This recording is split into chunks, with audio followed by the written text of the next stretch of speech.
Nowadays, we've kind of gotten used to seeing video games release on a yearly cycle. Games like Call of Duty or Madden. They're annual releases, and then there's other game series that are almost annual or maybe every other year, like Assassin's Creed. And back in the day, like the early 2000s, it was actually surprising how franchises had annual releases pretty regularly. Splinter Cell and Tony Hawk instantly come to mind. And while I think the more standard thing we see in the gaming industry nowadays is probably a 2 to 4 year development cycle, and 2 years is pretty short, but like the 3 to 4 range seems to be like the general time it takes for a game to be developed. Even Call of Duty, which releases yearly, still has like different studios working on this like rolling schedule of 2 to 3 years per game. Then there's those games that seem to just take a little bit longer, like Cyberpunk 2077, where it was originally announced like a decade before it really released, but development didn't start till a little later. But for the sake of this video, that's not exactly what we want to explore. Over the years, there's been a handful of games that have just taken an astronomically long time to release. So for the format of this video, we looked at a large list of games that had development starting from as long as 8 years, spanning all the way up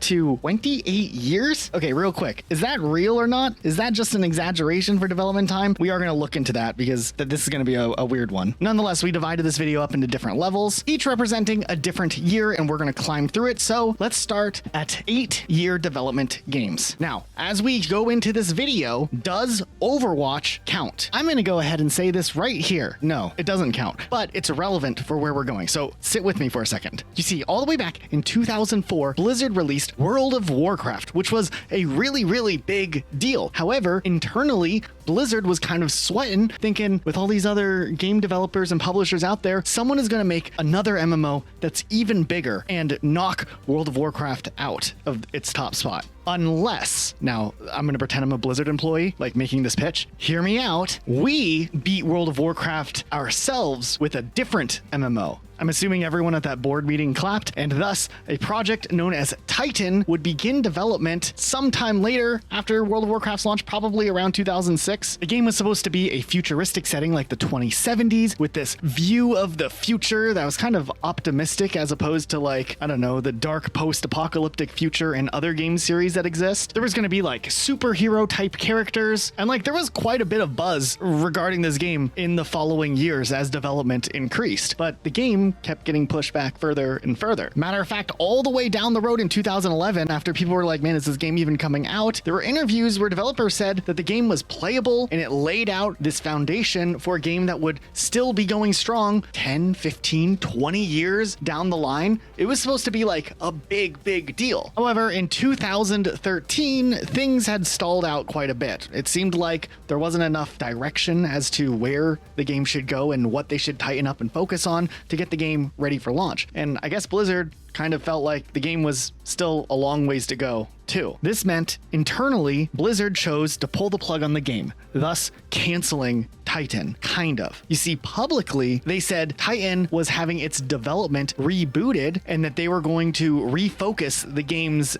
direction. Interestingly enough, when this project got canceled, 2/3 of the team ended up getting relocated to other projects within Blizzard. However, there still was a third of the team that was left with Titan, and they had to come up with what they were going to do next. So they decided to take the ideas, the concepts, the world building that they had started with Titan, take some of the class-based things that they had and apply it to something different. And eventually Overwatch would be developed. So while Overwatch as a project itself kind of only was in development for, I don't know, like 2.5 years before it was ready to go, it reused a ton of things that were already created in the world and assets to test out and stuff from Titan. The project itself really was just made in 2.5 years, which is really, really impressive. And Overwatch would be a huge success in the hero shooter genre, claiming that niche in the shooter market for years and years. Other games would come along and try to, do something. Battleborn definitely couldn't beat out Overwatch. Paladins existed. And years later, Overwatch would do some stuff that people didn't really like. Like they relaunched as Overwatch 2. They made the jump to free to play. They said they were going to do a whole story campaign, and then that never happened. People were getting fed up with Overwatch and they were ready to jump ship to something different, something new. It seemed like the perfect storm had been brewing for another competitor to swoop in and claim the market that everybody knew could be done better. And Concord wasn't that game. Now, while Overwatch's history is long, spanning almost 10 years. We said the development was really only like 2.5 years. Concord, on the other hand, had a development period of 8 years. And that is the true first game in this list because its development did span 8 full years. You see, Concord was supposed to be an industry disruptor being released finally in 2024, and it was developed by Firewalk Studios, published by Sony Interactive, and this game took 8 years to be developed, and did it even make it 8 days? Let me look. Okay. It made it 2 weeks before it got shut down. It did pass 8 days. 8 years of development for this. Now, there are a few discrepancies about the actual development timeline for this game. One source said that it was in development for about 8 years, but active development might have been quite a bit shorter. I don't know. Does pre-production count as development? I think so. The studio's first game was Concord, and they opened in 2018. I think that's fair. Development for this game cost $400 million, allegedly. And apparently Sony had a lot of faith in this game, thinking that it would spin into its own major franchise, maybe as big as Star Wars itself. Wow, ambitious. Now, remember how I was pointing out some of like the missteps that Overwatch was having? You know, the campaign being promised but not actually coming, the free to play but bigger push on microtransactions. They were like charging people for the characters and stuff. I mean, the free to play part did make Overwatch 2 more accessible than ever. Concord decided they were going to just do a whole bunch of interesting things. The game launched at a premium price of $40, so it wasn't a free to play entry, and at this point there were other hero shooters out there that were free to play, including the biggest one. There was no campaign either.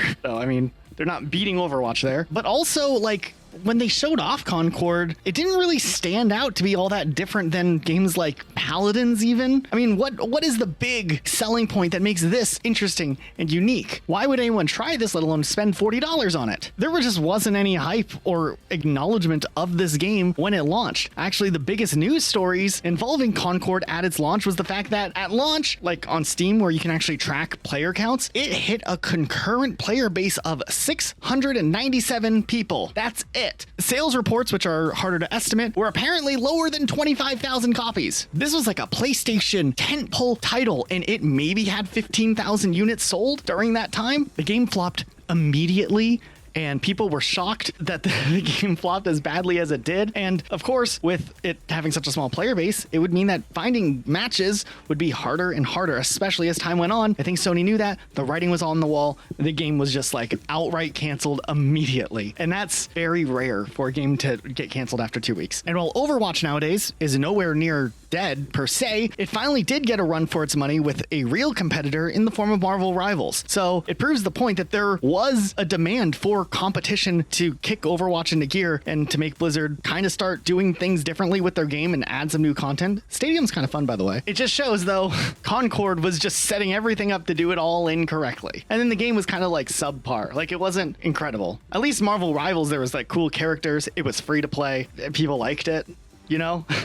Now, not all the games we're talking about here were just total flops like Concord. Some of them have really interesting stories, as the development would be kind of bumpy or just weird, and we got more to talk about. Now, if you're watching Rocket Sloth, you probably watch a lot of videos about video games. Maybe you've even thought, you know, it'd be awesome to actually work in the gaming industry. But breaking in can feel impossible if you don't have the right experience or a tech background. And with how fast things are changing, especially with things like AI, it can be really hard to know where to start. And that's where our sponsor, Triple 10, comes in. Triple 10 is an online education platform built to help beginners break into tech with no prior experience required. Their programs are flexible, designed to fit around your schedule, and give you real hands-on projects with actual companies. So you're not just learning theory, you're building a portfolio, and here's the best part, 82% of Triple 10 grads land a job in 6 months or less. If it takes longer than 10 months after completing your program to get the job that you trained for, they'll give you a full money-back guarantee. What I love is that they're not just teaching random skills, they're teaching careers that will stay relevant decades, stuff that AI can't just swoop in and replace. It's future-proof learning, basically. So, if you've been waiting for the right moment to finally make the change and you're serious about it, this is it. Triple 10 helps people change their lives and thrive in the world of technology, and you could be next. So check out the link in the description to start your journey today, starting from only $200 per month. Now, for another game that counts in the 8-year category before we start moving up to 9, 10, 15 years that we're going to talk about in this video, I think think Starfield's another one that's a little bit interesting to talk about because the idea for Starfield started way before the 8-year mark. They were playing around with the idea of doing some sort of Elder Scrolls-esque game, but in space since like the 90s. They even had a license to a series called Traveler, but that never ended up, being fleshed out. They tried to get the rights for Star Trek, and I guess they couldn't get something approved there. And while I think pre-production on the game started in 2013, because it seemed like the official trademarking of the game title happened all the way back in 2013, interviews state that development pretty much started right after the release of Fallout 4 in 2015, so maybe early 2016, Starfield was a go in full-on production. And of course, this game was supposed to come out years earlier, but it kind of kept getting pushed back a little, it was delayed, and then it finally released, and well, we all know how that went. Interestingly enough, Starfield was shown off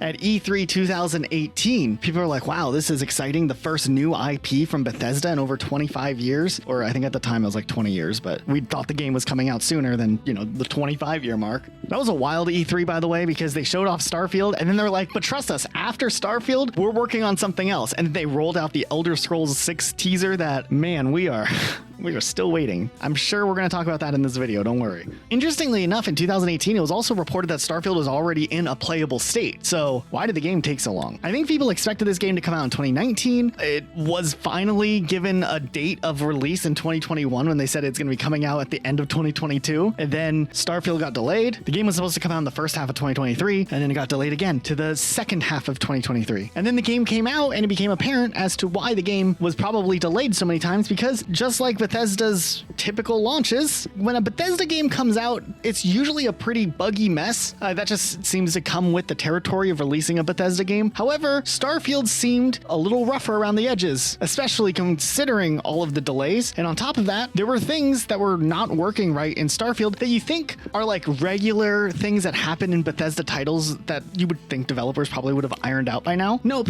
And then on top of that, it seemed like some of the ideas maybe weren't polished up or fleshed out as far as they could have gone, which did leave a lot of people kind of disappointed in Starfield at launch. On top of that, the Xbox version, mind you, this was an Xbox exclusive besides the PC release, but console-wise, Xbox exclusive, only ran at 30 FPS. What is this? This is the Xbox Series X we're talking about, the most powerful console ever, and it runs Starfield at 30 frames per second. There was a lot of wordplay during that time where they kind of acted like the 30 FPS thing was an intentional thing and not like a result of, the game probably not being very stable. Now, as much as people bash on Starfield, I really did enjoy my time with it. I spent way too much time building my ship, trying to make sure that I had enough beds for my crew, and then I would get a mod that let me put more crew, and then I'd have to get more beds for my ship, and then I had to figure out what the OSHA laws were for how many bathrooms to staff members in like a workplace, because I wanted it to be, headcanon accurate. I've spent hours on Starfield.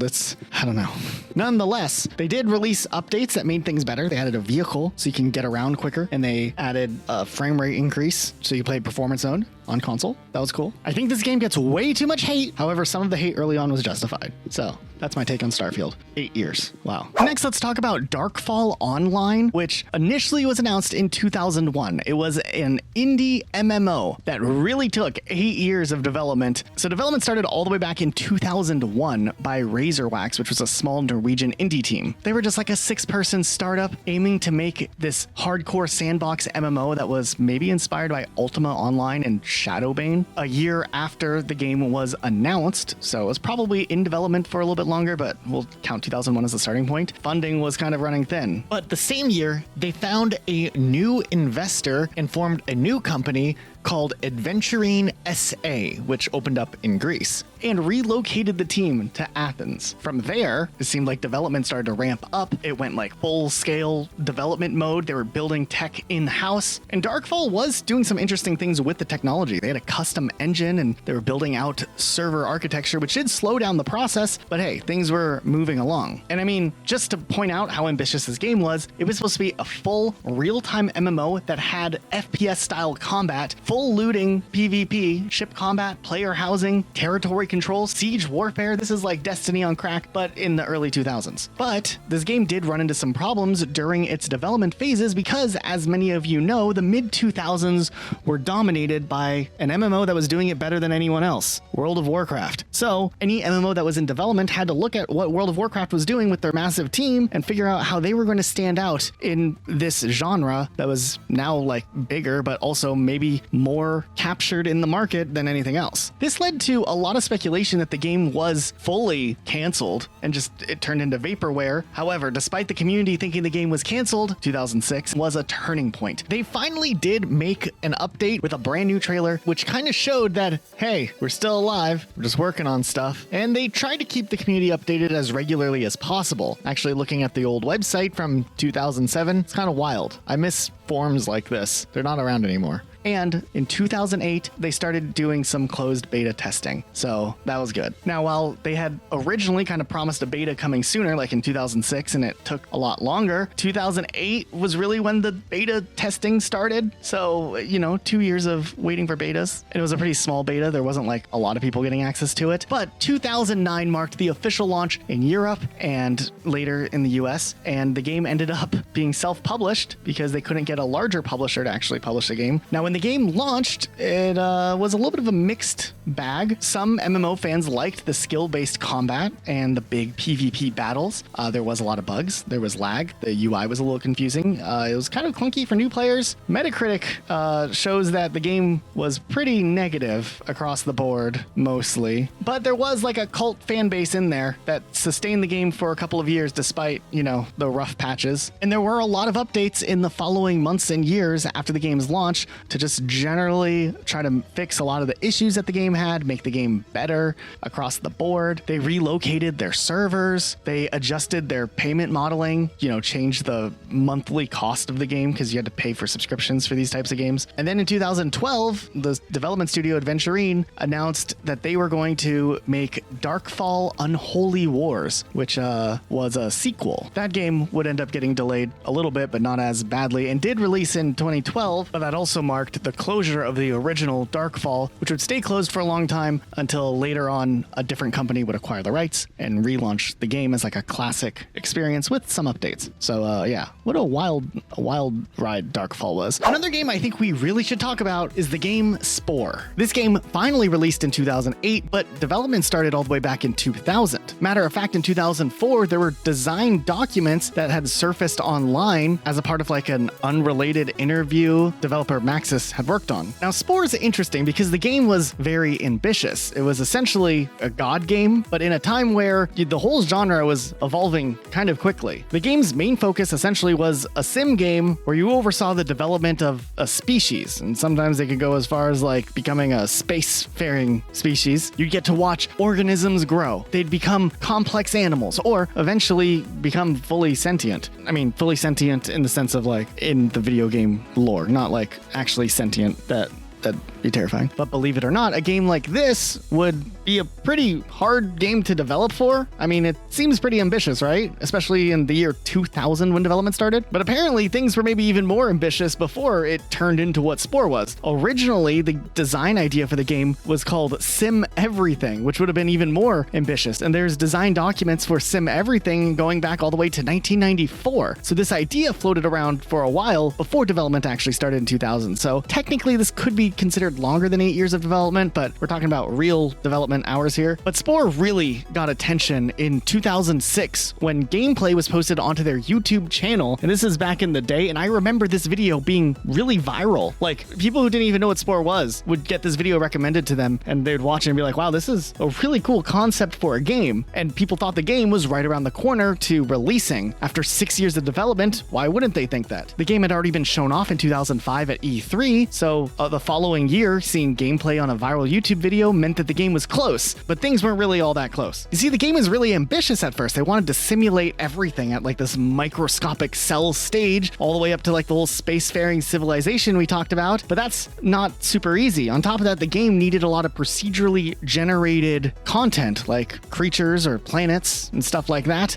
which did involve a lot of research and development to build those tools, but there was also like design influences that changed things up as well. Originally, if you watch the old footage of this game, things seemed a lot more science-y is the best possible word I can think of. That's not not the best word, but a word that I can think of. And over time, they chose to simplify the design, smoothing things out, because there was this like balance that they were trying to find where they wanted the game to be cute and accessible, but also cool for like science nerds. And it seemed like some of the design team were split down the middle into what the game should lean into. And then on top of that, a lot of iterations into content that they were creating would end up getting scrapped or reiterated multiple times before they would make their way into the build of the game. And with this game costing upwards of $20 million, which was a lot in the early to mid 2000s, there were a lot of things just holding things up. A lot of testing, which was good, I guess, but maybe some of the direction was a little too ambitious. They had talked in interviews about plans for the game to go multi-platform beyond just the PC. And while a PC and Mac version did release, they had talked about doing a Nintendo DS version. And they talked about how the engine was built where it could work on mobile devices, in Flash devices, and on consoles like the Xbox 360. Especially the Nintendo Wii was talked about for a bit, and how they thought that they could do some cool stuff with the Wii remote. Those versions were apparently in early planning, but never ended up releasing. And the Nintendo DS version ended up being a spin-off that wasn't Spore, like it's set up to be believed as. And the mobile version also was a spin-off. Definitely not Spore. Look at this. So after 8 years of development, Spore finally did release, and I mean, it was good. I think ultimately people thought the game was going to be much more than what it ended up being. The ambition and the hype and everything that looked like it was promised way back in the day made it seem like this game was going to be completely groundbreaking, and ultimately it was just like a cool little fun sim game. Some people really, really liked it. I'm not bashing Spore, but it definitely wasn't, on the same par as like the biggest IP ever. And they had expected this game to become a massive IP. They straight up compared their game prior to the game's release as a franchise that would rival games like World of Warcraft, The Sims, or Rock Band. And mind you, this is 2008, so Rock Band was relevant back then. And prior to the game's release, there was a lot of coverage. It was on YouTube, there was TV coverage, a lot of news outlets were reporting on it, but after the release, it kind of just existed in like a niche area where people really interested in these types of games liked it, but I don't think it really hit the masses. There was also a huge issue with the game after it launched, where Spore was using a controversial DRM security software, and this really, really hurt the reputation of Spore. You see, at the same time, the publisher in 2008, Electronic Arts, good old EA, they were testing out a new DRM system called SecuROM, which was to try to limit piracy, and it required online activation, and it implemented restrictions as to how many computers could install a game that someone owned. Other games had this, but it seemed like Spore's implementation of this DRM was stricter than other games that were releasing at the same time, especially for a single-player game to require internet activation. It's a little wild, but the way that they had it set up was even if you own the game, you could only install the game on 3 computers before you'd have to reach out to EA and hope they get back to you. But there was an issue with the way that the DRM was set up, where even if you changed something in your computer, like the hardware, like maybe you changed your GPU or your CPU, or you reinstalled Windows, it could actually count as a fresh activation, burning through your 3 activations quicker. The online requirement to verify a game that you bought offline was kind of unheard of in 2008. So it was pretty controversial back then. Unfortunately, nowadays, this is more commonplace, but it was a big deal back then, hurting the game's reputation. And then on top of that, SecuROM installed as this system in the background of your computer, which would continue to run even after you uninstalled Spore altogether, which then could cause performance issues because you're having some program running in the background. And then on top of that, only 1 account per operating system could play. So if you shared a family computer, which was common back then, you wouldn't be able to have your own save unless you shared the same EA account. Kind of like Animal Crossing New Horizons nowadays, but the Spore equivalent. This caused the game to have a massive and immediate backlash on Amazon. Within a few days of the launch, the game had 3,000 1-star reviews. And at the time, Spore ended up having the lowest Amazon user rating out of any major video game release. And in turn, this actually caused the piracy of the game to spike. More people started downloading cracked versions of Spore that bypassed the DRM, with some reports that I found stating that it was torrented upwards of over 500,000 times in the first week. And then later, a class action lawsuit ended up getting filed against EA because there was the claim that EA had installed undisclosed invasive software that qualified as spyware and violated consumer protection laws through the DRM that was used with Spore. That's wild. EA did eventually try to respond to some of the backlash. They kind of doubled down at first, but then they did a little patch where you're allowed to activate your game 5 times instead of 3. Wow. A month later, they did add a deauthorization tool so you could revoke your activations before uninstalling the game, which I guess helped because then you could reuse them. And then later releases from EA, like The Sims 3, just dropped Securom altogether, and they did serial key verifications instead. Lead of the game, Will Wright, has gone on record saying that a lot of Spore's initial public perception got hijacked by the DRM debate, but eventually Spore did get re-released on other platforms without the DRM. So ultimately, all of this, 8 years of development, but you could argue that the idea started years earlier, meaning that there was technically an extra 7 years there, so 15 years, soft 15 years, 8 years hard. I don't know if that's a good phrasing of this. That's where Spore lands on this video. Now, I think I do want to make a moment in this video where we talk about Red Dead Redemption 2, because everyone automatically thinks, man, Grand Theft Auto 6 is taking forever, but Red Dead 2 actually took a pretty long time as well. Development on Red Dead 2 actually started all the way back in perhaps 2010, but more likely 2011, which is just a few months after the first Red Dead Redemption release. What's really interesting is behind the scenes, all the way back in 2011, there was some things happening at Rockstar. They were trying to get things ramped up so that Red Dead 2 could be one of the biggest games they'd ever made, which is interesting because I think this also might have coincided with like them ramping up production for Grand Theft Auto 5, though I can't confirm that. But nonetheless, Rockstar ended up merging a ton of its studios together to one super mega studio. At its peak with Red Dead Redemption 2, allegedly, I keep using the word allegedly like there was some crime committed against humanity. We're at court here, dude. It's just some video game development lore. But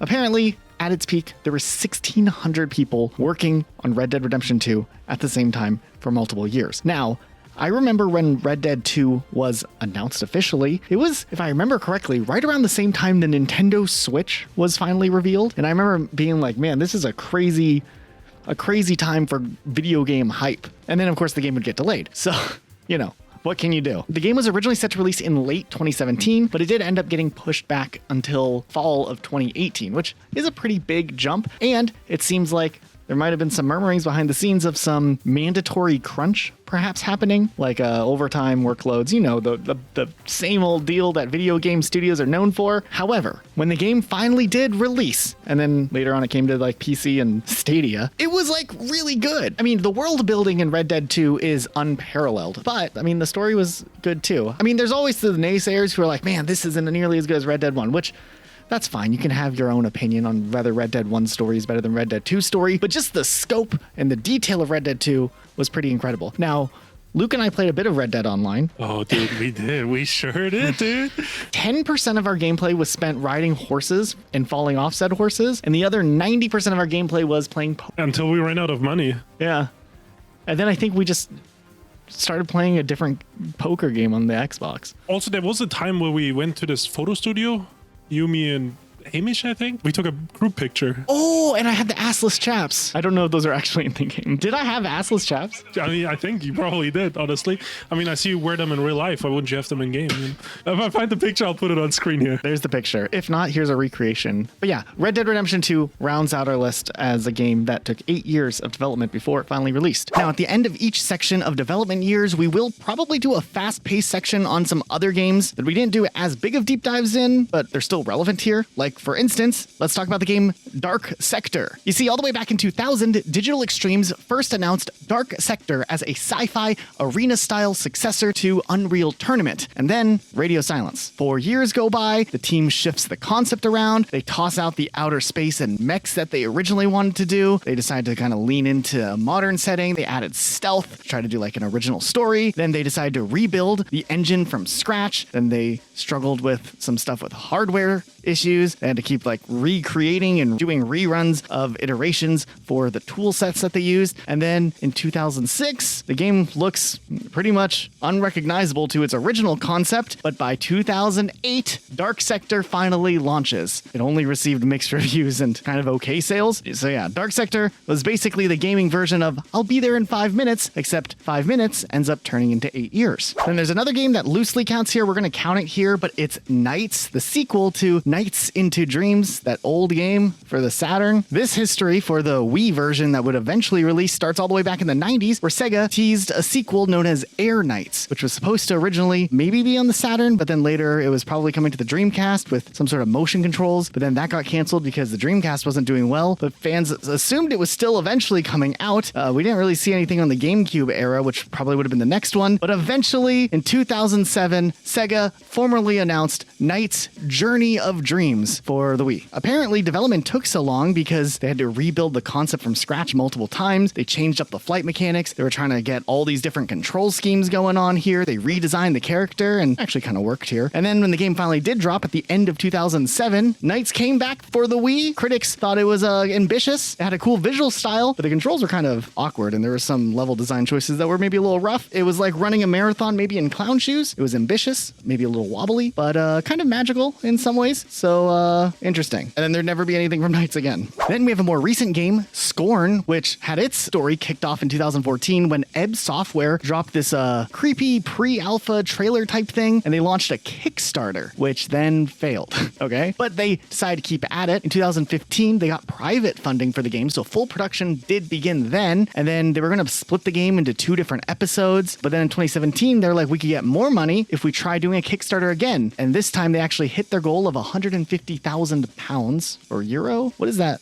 What does this symbol mean? Well, I don't know. I think it's euro, I guess. By 2018, they were like, let's not do the episodic thing. We'll just ship one full game. Then if we fast forward a little bit, they announced plans for console. They were going to do some timed exclusive deals. But then there was like nothing for a while. There was some drama in 2021. The director posts this update to the backers about all the delays that have happened with the game. And he even suggests refunds. You see, around the time that they announced the second Kickstarter, they promised a release year of 2018. The game finally released in 2022.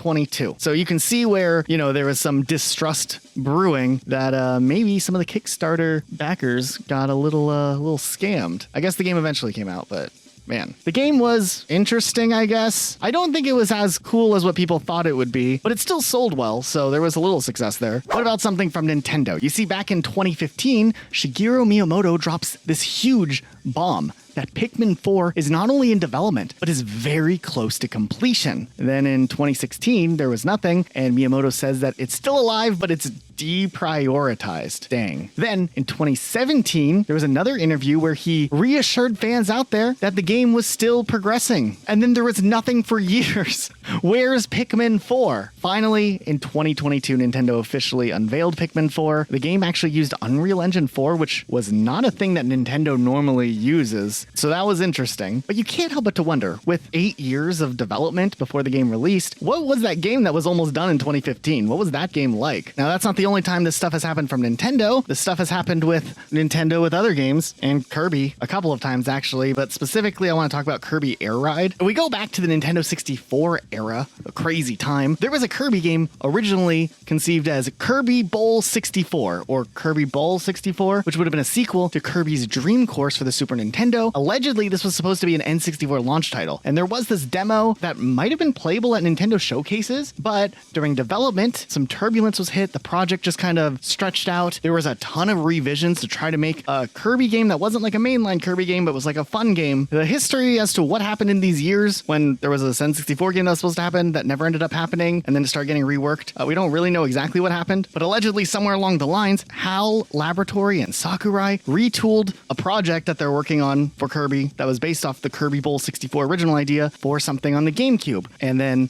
after a year of stagnation, they decided to rework the game again, specifically to the help of Masahiro Sakurai really stepping in to rebuild a lot of the gameplay systems. Apparently just 3.5 months, and the game took shape as Kirby Air Ride, or took a final shape as Kirby Air Ride. And finally, the game launched in 2003, which would make this the final game in our 8-year section that specifically we wanted to talk about here. Not many people remember the 2008 Xbox 360 exclusive To Human, and we just talked about it a little bit in our last video on forgotten Xbox 360 games, but this was also another game that took years to develop, And honestly, the easiest way to explain what happened is to categorize the years of development into 3 chapters, with the first one starting all the way back in 1999. Originally, this was announced as a PlayStation 1 exclusive developed by Silicon Knights, a studio that had developed a few games but never really had a big hit, but they were gonna change that with 2 Human. The game was conceived as a traditional science fiction RPG set in the distant future of 2450. The game mechanics and the plot were gonna revolve around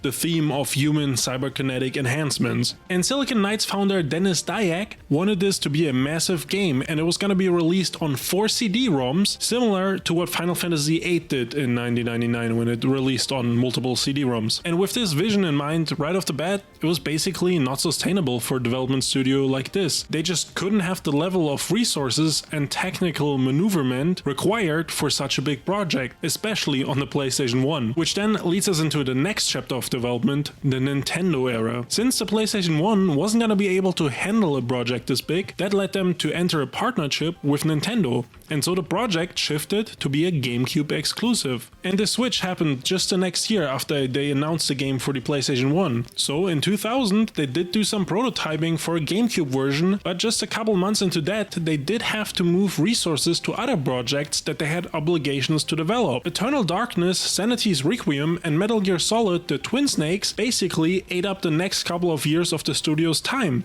And when they were done with these 2 games, by 2005, the gaming landscape had changed. And so the studio, I guess, decided that the original vision for 2 Human from 1999 wasn't unique or cool enough for 2005 anymore, so they changed the whole setting, which, just to remind you, was gonna be like a futuristic cyberpunk setting, to a science-fictional retelling of Norse mythology, portraying the Norse gods as cyberkinetically enhanced humans, which are protecting mankind from machines. Alright? This meant that any work from the past 6 years, like concepts or prototypes, became kind of useless. And obviously by 2005, the GameCube also wasn't like the hottest new console. There was a next generation on the rise, which actually leads us into the third and final chapter, the Microsoft era.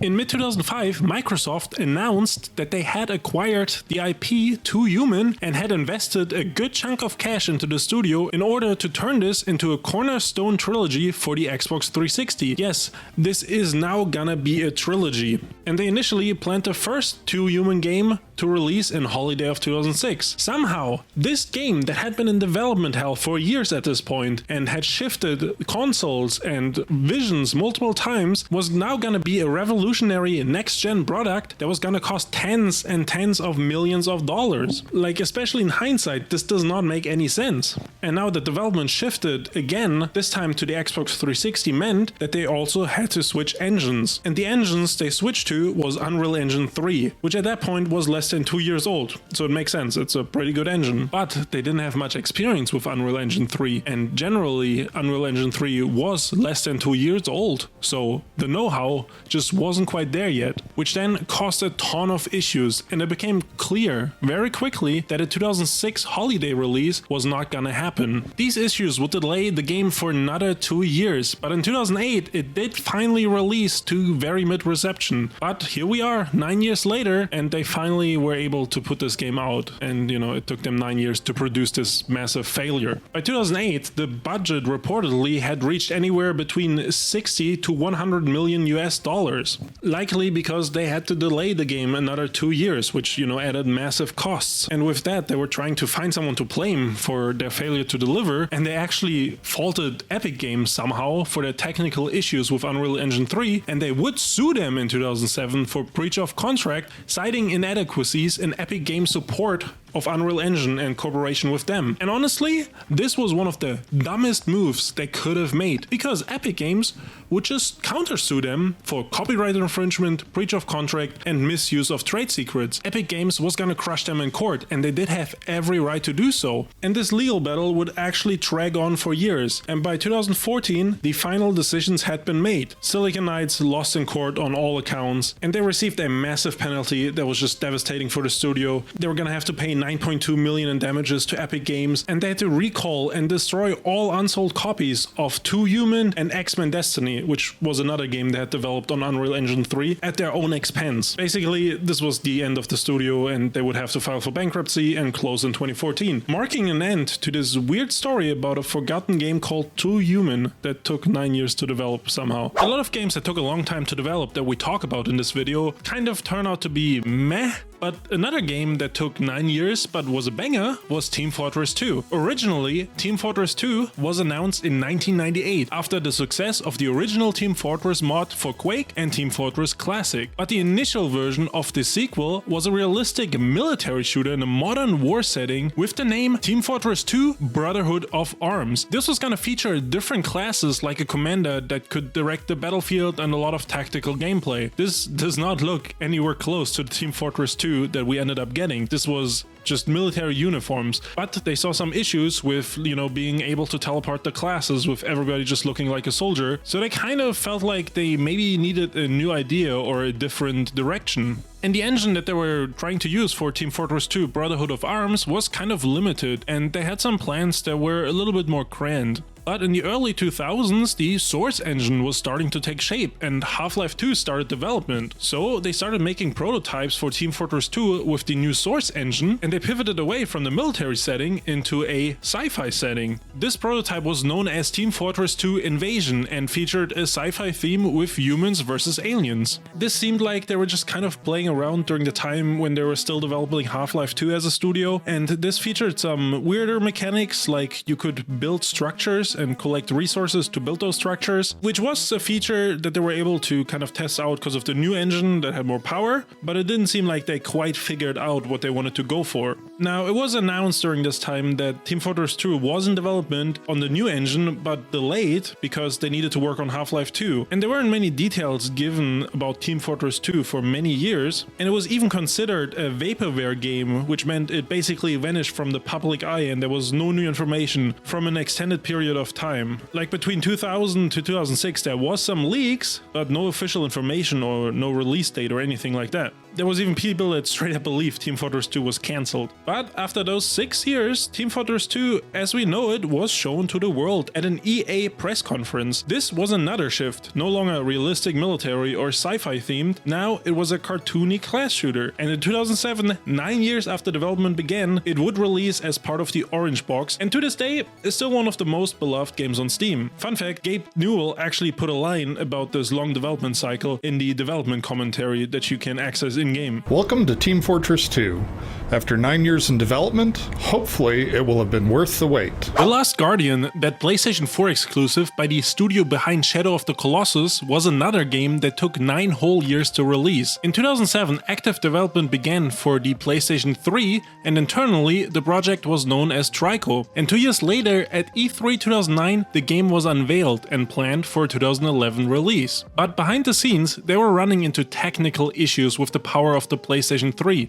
Their core vision was more than the console could realize, and performance was really bad. They would later admit that the E3 2009 trailer was specced up, which, this is my speculation, but I assume they either polished it some more in like a way, or maybe it's just a short snippet, or they just ran it on a more powerful machine somehow. But nonetheless, this trailer was not what the actual game ran like at the time. And these issues that at the time were kind of behind the scenes would lead to the first delay in 2011, without a new release frame being given. By 2012, internally, Sony decided that the project had to move over development to the PlayStation 4, which did mean a bunch of recoding and re-engineering, delaying the game even longer. And for a couple years, there was no new information, and the only updates on the game would be statements from Sony that it was in fact still in development. 3 years after the switch to PlayStation 4, it was finally re-revealed at E3 as a PlayStation 4 exclusive, with a confirmed 2016 release, and that is actually when it would come out. Somehow, this project did survive 9 years of development hell at Sony and a lot of behind the scenes issues that weren't public knowledge at the time. But apparently Sony had a lot of faith in the vision and wanted to finish this game. And while upon release it was received well by fans and critics, monetarily the game did not quite pay off the 9-year development cycle. It did not sell a lot of copies initially and would later on sell a couple more copies, but given the long development time, they probably would have had had to sell a ton more copies in order to recoup the money. Overall though, The Last Guardian is not a bad game, and at least for players, the 9 years did pay off. Alright, so let's talk about Dead Island 2, the game that rose from the grave more times than the zombies actually in the game. Let's go back a little bit. You see, back in 2012, Dead Island had just blown up, maybe not critically, but commercially, it made money. So of course, Deep Silver greenlit a sequel almost immediately, but there was a twist. The original developers, Techland, ended up bouncing out because they wanted to make a different zombie game, Dying Light, instead, which I think started out as Dead Island 2 maybe, but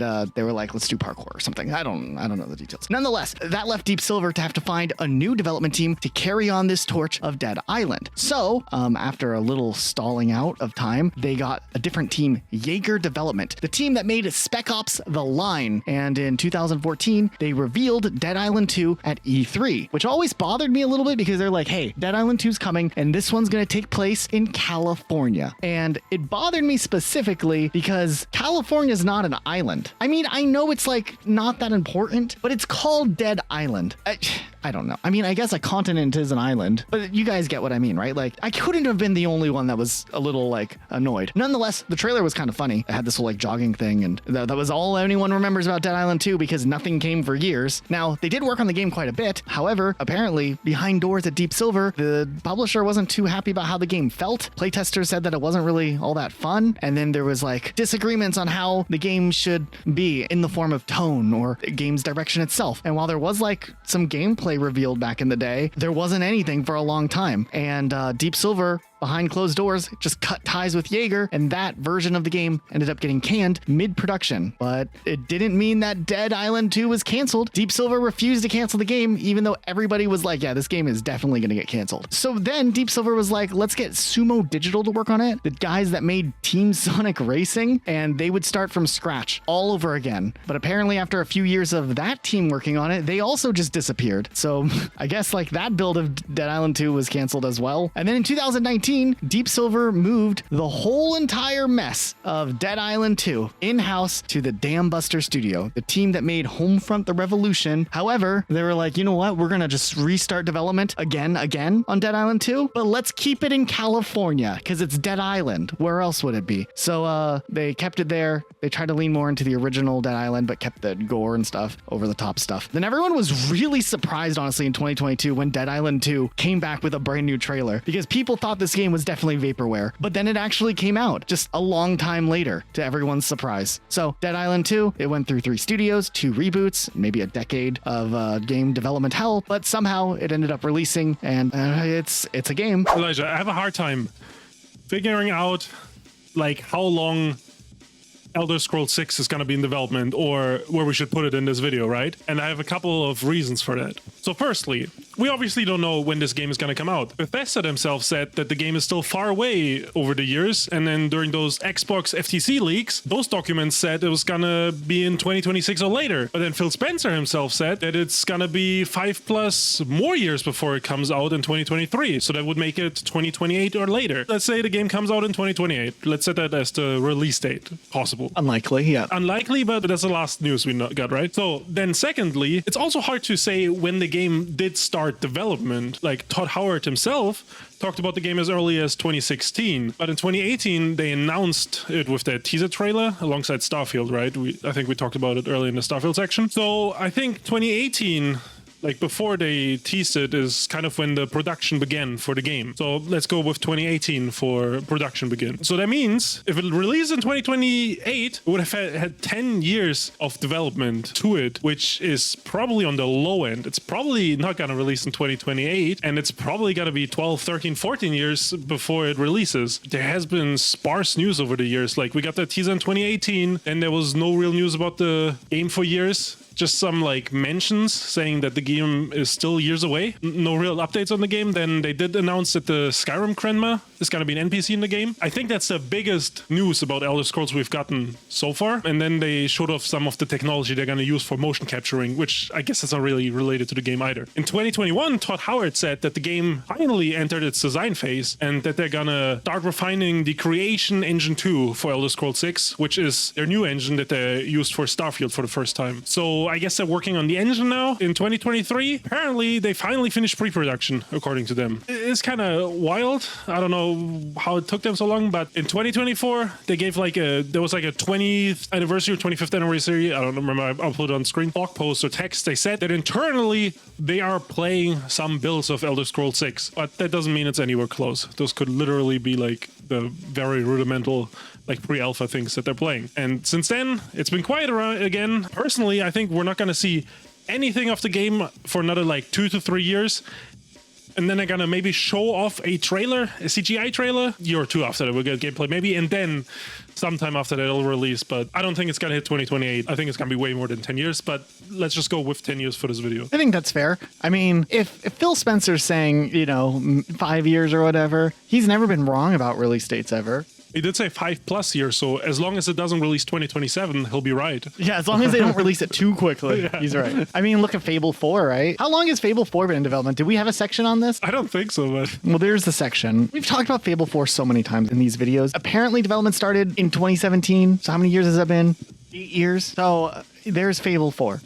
It's been in development hell. They got the Forza people working on it. Yeah, we've also talked about Fable 4 a lot. I feel like quite a bit, actually. Honorable mention to Fable 4. We just were tired of talking about it. Especially if it hasn't released yet. Honestly, because I don't even want to play it. Give a shit.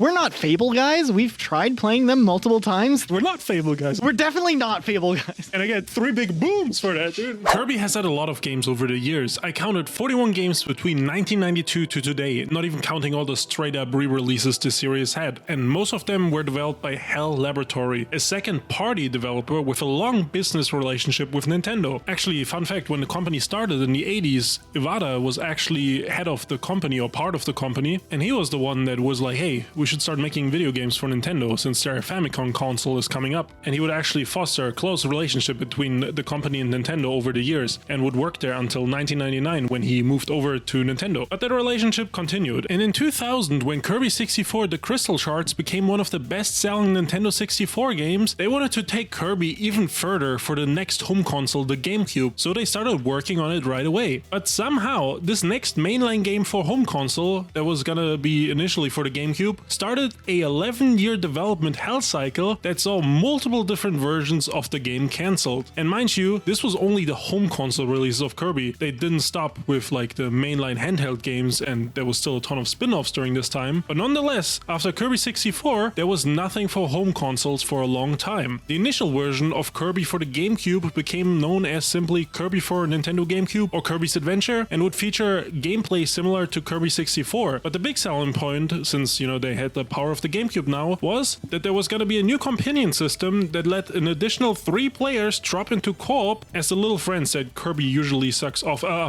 After 4 years of work behind the scenes, the game was announced in 2004, and at E3 2005 was shown off for the first time, and it was initially scheduled for a 2005 release. But it proved challenging to make a Kirby game for single player and 4-player co-op at the same time, and this version was cancelled, and the game was delayed. So in late 2006, they went on to another attempt of making something that would stand out as a Kirby game, and they started working on a 3D platformer Kirby game, which was a crazy idea at the time, but we did eventually get 2 screenshots of what this would have looked like. This also didn't work out though, and it was cancelled. And in 2007, they moved development over to the Wii and tried another idea. There was gonna be a more colorful 2D Kirby game with some revamped abilities, kind of like the art style from Yoshi's Story for the N64. Once again though, they couldn't get the quality they wanted just right, and scrapped this as well in 2010. And after this third cancellation, Shinya Kumasaki was brought in, who had just directed his first Kirby game with Kirby Superstar Ultra for the 3DS, in order to maybe get this project finally done. And done, he did get it. He shifted focus to his single player experience, reused some ideas and assets, and just a few months into him taking charge, Nintendo was able to re-announce the game in January of 2011, and by the end of the year, it would finally release after 11 years for the Nintendo Wii. And people loved this game, calling it reminiscent of classic Kirby games, and the gameplay was just a lot of fun. Sales were also really good, selling 1.3 million copies within 6 months, and the game became a beloved Kirby game. Case in point, the Switch remake sold even faster with 1.46 million copies in just 1 month, so Kirby Return to Dreamland was a massive success despite its 11-year development cycle. By the way, a lot of this information was revealed in 2011 during an Iwata Asks interview with the developers, which kind of makes me a little sad that we can't get those anymore. And as I said, some of the ideas were reused for Return to Dreamland, but some other ideas would eventually be used in different Kirby games, like the 4-player co-op mode made it into Kirby Star Allies, and the first full 3D Kirby game was Kirby and the Forgotten Land, which released just a couple years ago. So these ideas they had between 2000 and 2010 were just a little bit ahead of their time, and as the great Iwata said, those 11 years weren't a waste. Without the previous attempts, Kirby Return to Dreamland would have never been born. Let's go ahead and talk about Prey, which took 11 years for development. And we're talking about the original real Prey, the 2006 one, not the reboot that wasn't really a reboot. Okay, the first Prey was kind of a wild story. The game was developed by a new team that consisted of a bunch of former Ravensoft staff members forming a studio known as Human Head Studios. Now, interestingly enough, this game was first revealed all the way back in 1995. And I mean, the game was looking to be pretty revolutionary. It was going to be kind of the first ever portal-based FPS game that had some interesting things going on in physics and dynamic level geometry. And this was way before Portal even existed. So this was ahead of its time. The game was supposed to feature like real-time portals and walls and ceilings and gravity manipulation. Like this was really, really ambitious for 90s FPS games. The publisher was 3D Realms, and that was the same studio that did games like Duke Nukem 3D and Shadow Warrior. And they had a custom engine that was built for the game. However, during the late 90s, as many of us know, 3D technology was evolving incredibly quickly, which meant that games like Star Fox, which were revolutionary in the early 90s, would be completely outpaced by games like Star Fox 64 a couple of years later. You can see the huge jump that 3D graphics had during this time, and it seemed like the engine during this time was very quickly becoming unstable and also getting outdated the more time they spent trying to rework things. This resulted in the engine having to be rewrited a lot of burnout and staff turnover, and it seemed like development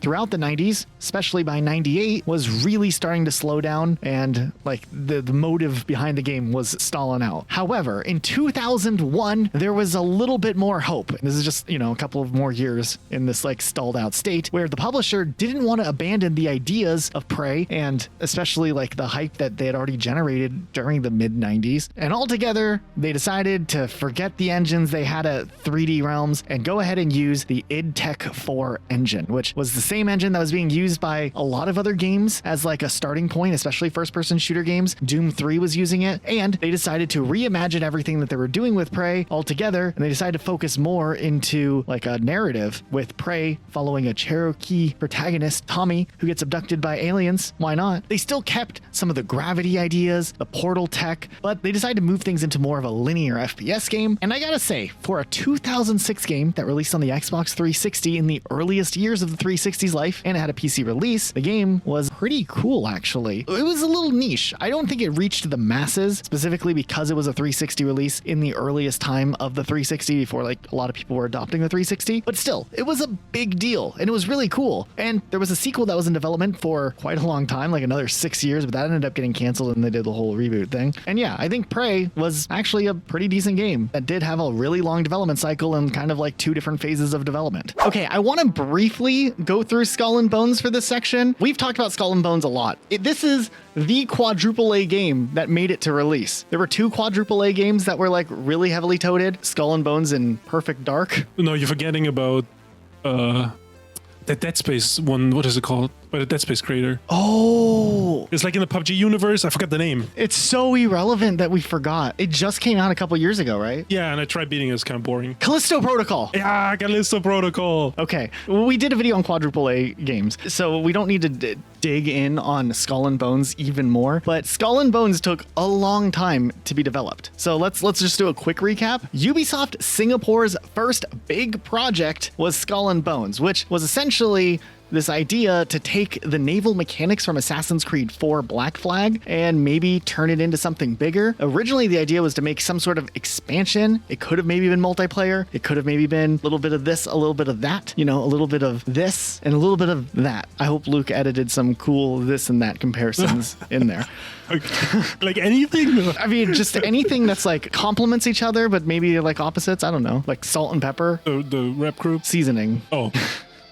But while this project was, spinning around all the way back in 2013, it eventually spun off to become its own MMO-styled pirate game, kind of. So development stalled out a lot. It seemed like the direction of the game was shifting constantly behind the scenes. Leadership was changing. The gameplay was reportedly overhauled multiple times and then reworked. In 2017, the game apparently eclipsed $200 million in development costs, but I think it was probably higher than that. However, they couldn't just straight up cancel the game even if they wanted to, because there were commitments to the Singaporean government subsidiaries where, legally speaking, Ubisoft couldn't cancel this game if they wanted to without getting a ton of repercussions, which would cost more than bleeding more money into the game to try to get it out to release. The game was originally revealed at E3 2017 for a release date of late 2018 and then was delayed. And delayed. And in 2023, they did a closed beta, and then they delayed it again. And in February 16, 2024, the game finally released, and it had mixed reviews, $70 price tag. It's apparently a live service game that's apparently still getting support. How many people do you think play Skull and Bones on a daily basis, Luke? On a daily basis, I'd say like 312. That's ambitious. I was thinking less than 50. They gotta make the updates for someone, right? Maybe they have ties to the Singaporean government that they have to fulfill. Oh. DLC for 10 years or something. I don't know. We're in year 2, season 3 of Skull and Bones. Who is playing Skull and Bones? If you are playing Skull and Bones on a daily basis, not like, oh, I checked in to see how it is, please leave a comment. I want to know who's out there playing on the daily. If you know someone playing on the daily, you're going to have to reach out to them for us, because they are like a rare species. I actually don't know anyone still playing this game. I mean, I don't even know anyone to begin with that played this game. I think we're the only 2 people that I know that played this game. And we played it for like 20 minutes. I remember Dim played the closed beta. Yeah, the beta, yeah. True. Rest in pieces, Ubisoft account. He still hasn't gotten it back. He got his Ubisoft account hacked, and he's reached out to support. They threatened to ban him from reaching out to support, and he still doesn't have his account back that he spent a ton of money on just because he got hacked. So if anyone at Ubisoft is watching, give Dim his profile back. Or if you're the dude from Taiwan who did it, you. Now, while in this video we do talk about games that haven't released yet, even though there might be like a caveat as to whether or not it should fully make it onto this list, Grand Theft Auto 6 is something that we feel like we should and probably can talk about, because it probably is actually coming out next year, which means the development is kind of a weird story. Maybe 11, maybe 12 years, maybe less. I don't know what to classify it as, but we're going to talk about it here. When did Grand Theft Auto 6 begin its journey? The short answer is, I guess, a long time ago, but the real story is a little bit messy. What we do know is that Rockstar had dipped its toes into GTA 6 soft development sometime around 2014, and then only later on did like full spread, what does that even mean? Production kind of start to actually undergo for Grand Theft Auto 6. All the way back in 2013, after GTA 5's launch, it was natural that Rockstar would start thinking ahead as to what the next big Grand Theft Auto installment would be, and Bloomberg made a report in 2022 saying that internal development on GTA 6 did begin all the way back in 2014, which does kind of line up with a timeline for early conceptual work, design explorations, tech prototyping, world ideas. I don't know. I remember hearing rumors of Vice City's return before GTA 5 came out. It was probably just some YouTuber making stuff up, and that was their source. But of course, one of those things that's going to come up multiple times in this video is that development starting doesn't necessarily mean full production. So while it was in this like soft idea phase, it wasn't like actual like nitty gritty GTA 6 is being built just yet. For most of the 2010s, GTA 6 was just like this enigma. Everyone was talking about it. There was never any confirmation coming. We even have a Rocket Sloth video from our early days, like our under 1,000 subscriber days, where we speculated if GTA 6 would be a launch title for the PS5, years before the PS5 was even announced. There was also big leaks in 2022, which showed gameplay stuff and other things that we're not going to show on the channel, but you get the idea. And that did show that the development had been ongoing for years, and a lot of the features and stuff were being built off of the groundwork that GTA 5 had, much like in a way how GTA 5 had some assets from GTA 4. Like, that isn't uncommon. But based on available information that's out there, it seems like Grand Theft Auto 6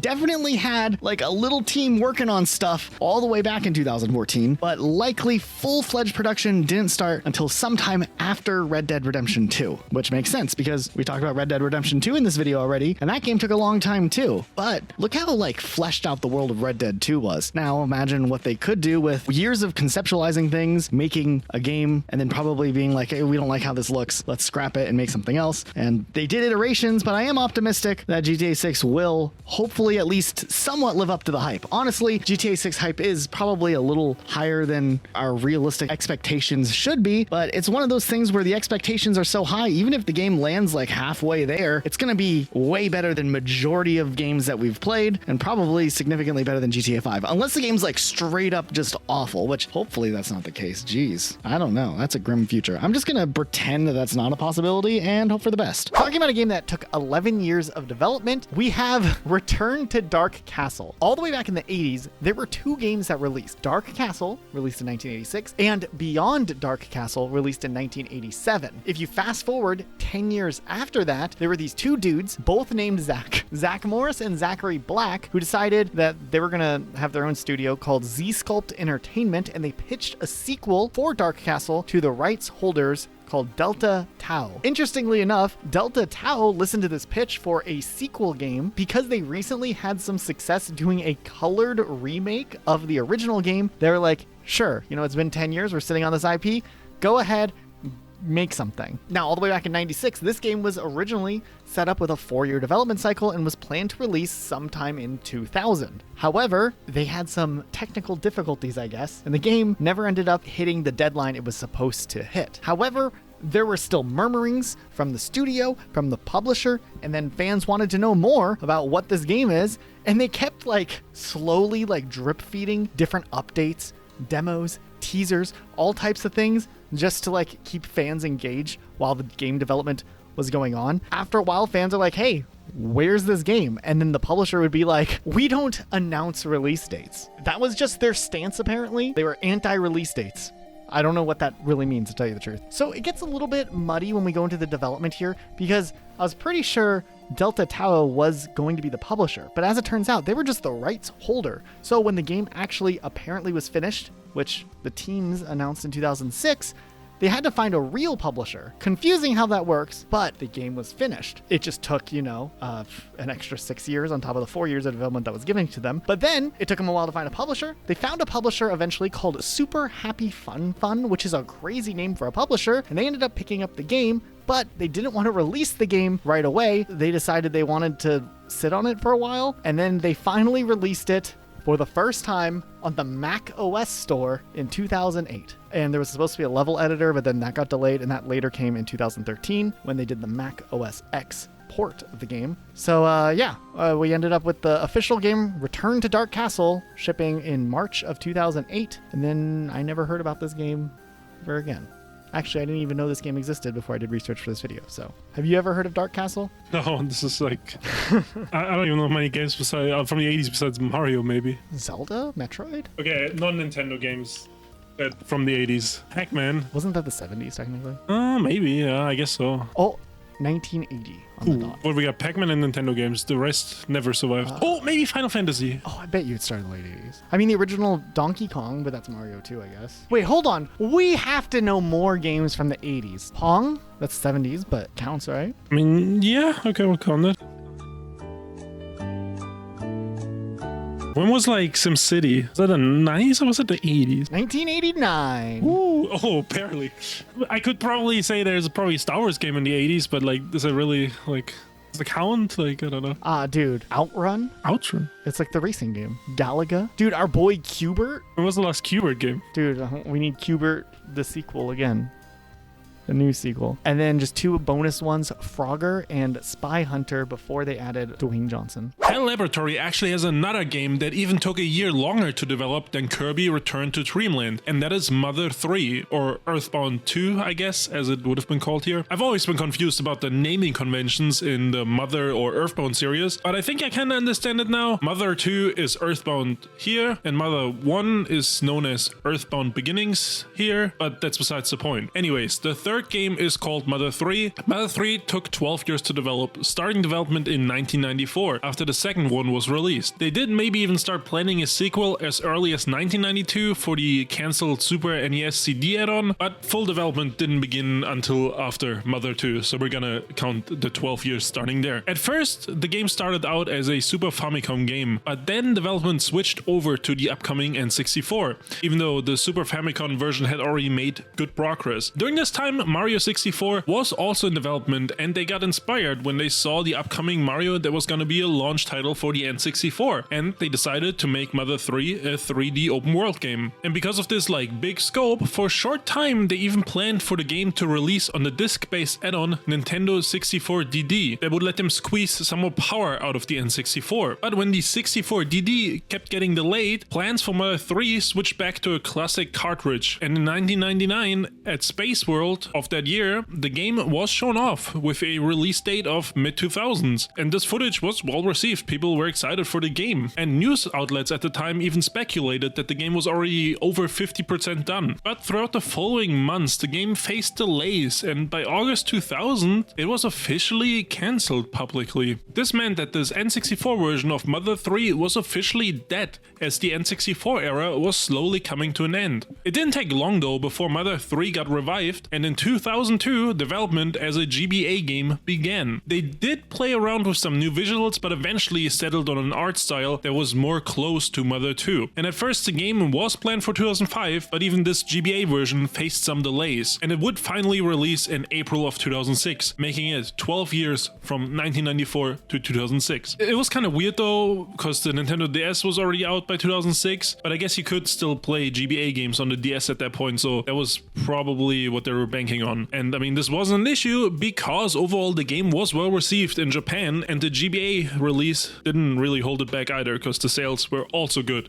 And I mean, to this day, in the West, we still haven't gotten Mother 3 or Earthbound 2 as it would have been called, and it's probably because Earthbound didn't do that well here, and only later grew a fanbase, but there's still hope. And I mean, Mother 3 keeps getting re-released as recent as 2004 in Japan, at least, so maybe one day we'll get it through like a virtual console or expansion pack thing, and Nintendo will finally make an official translation, though there is plenty of fan translations, and they're pretty good too. Yes.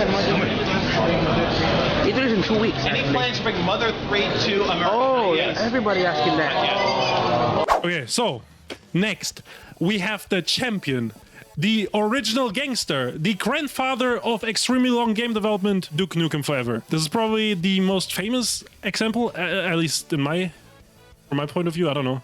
I feel like everyone knows this game took a long time to develop. Development for this started in 1996 as a sequel to Duke Nukem 3D, with a planned release for mid-1998 at the time. But from the start, it seemed like the development was haunted by the chase to adopt to new technology. At first, they wanted to switch to the Quake 2 engine for this game, which was a new engine. Then they decided to switch to Unreal, which was an even newer engine, and this kind of delayed early development. And in 1998, it was pretty clear that this isn't going to come out. So by 1999 and 2000, they would show off more about the game with like the new engine. Still no release date, and by 2001 the developer publicly took the stance that the game was gonna come out when it's done. No more release dates until it's done. Then in 2004 they also wanted to add a new physics engine mid-development, which caused even more issues, and all these internal issues eventually caused many of the developers to leave in the following years. And by 2009 the developer themselves ran low on funding, and they had to lay off most of the team working on Duke Nukem Forever, which then upset the publisher Take-Two, and they sued them because they were like, what the heck, where's the game? We paid you guys like $12 million for the development. And 3D Realms, the developer, answered with, well, you still have some people working on it. I guess that was good enough for them. But like there was some back and forth with the lawsuits, and eventually this chapter ended with the Duke Nukem IP being sold to Gearbox Software, and they would take over development in 2010. Some of the original staffers formed a new studio called TripHack Games, and they continued collaborating with Gearbox on the game, like for console ports and polishing. And Gearbox hired another studio for porting the game and adding a multiplayer component, which they, I guess, thought was going to broaden appeal. This is already long into development. They're just now deciding that a multiplayer is needed. Despite that, in June of 2011, the game would finally release, and it was not well received. Like, not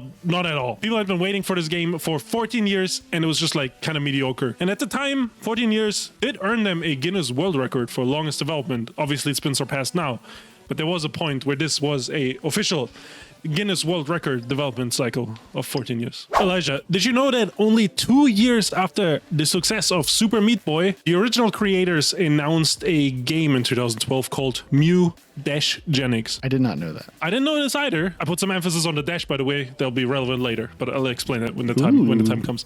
This was gonna be a wild game, according to the team, featuring cats in all sort of activities. But somehow it was also gonna feature Animal Crossing or Tamagotchi style systems. And then the combat itself was gonna be a turn-based combat inspired by Pokemon. So they're gonna take all the best parts of everything, I guess, and just make this weird as a game. And initially, this was gonna release in 2014. And to get this game out the door, they even delayed the development on Super Meat Boy Forever, which was like the handheld mobile game, but then turned into a sequel. And in late 2013, the first issues with development started showing publicly when they canceled a planned playtest for PAX East attendees. And instead, they were just gonna show off the game, like you weren't able to play it. But they had announced you were gonna be able to play it earlier. And just 1 year after that, development was completely put on hold with plans to redesign gameplay before going back to it. And that's not a good sign. That already sounds like they don't have faith in the project. And they didn't, because in 2016, it was officially announced that Mewgenics had been cancelled. And shortly after that, the original creator departed the studio. Allegedly, and I mean, I guess I keep saying allegedly too. Behind the scenes, there had been a lot of issues with conflicting visions and feature creep for this game, and Mewgenics just suffered heavily from this. And Elijah, at this point, you might be like, oh, this game got cancelled. Why is it on this list? Oh, this game got canceled. Why is it on this list? Well, it only took 2 years till 2018, and the original creator that left the studio earlier bought the rights from the developer and would co-develop and publish the game himself with one more developer. So they were a 2-developer team to finish this game that had been in development hell and couldn't be finished for some reason. With that, they also had to change the name. Now it wasn't Mewgenics anymore. Now it's just Mewgenics. Big change. So I guess I don't know if it's stupid. Not even that important. But at this point, they had to rework the game almost completely. And since there were only 2 people, they right off the bat said, this is going to take us a couple of years. We have other projects we're working on, so we're going to finish those first. In 2022, the Steam page went up and it was revealed that this is a turn-based roguelike now. And then we got the first official trailer for it and a release date for February 2026. And it looks like it's going to come out. But all this means 14 years of development by the time it releases, which is pretty crazy for a game like this, which is a small game. And at the end, it just took 2 people to finish it. 14 years of like some bull.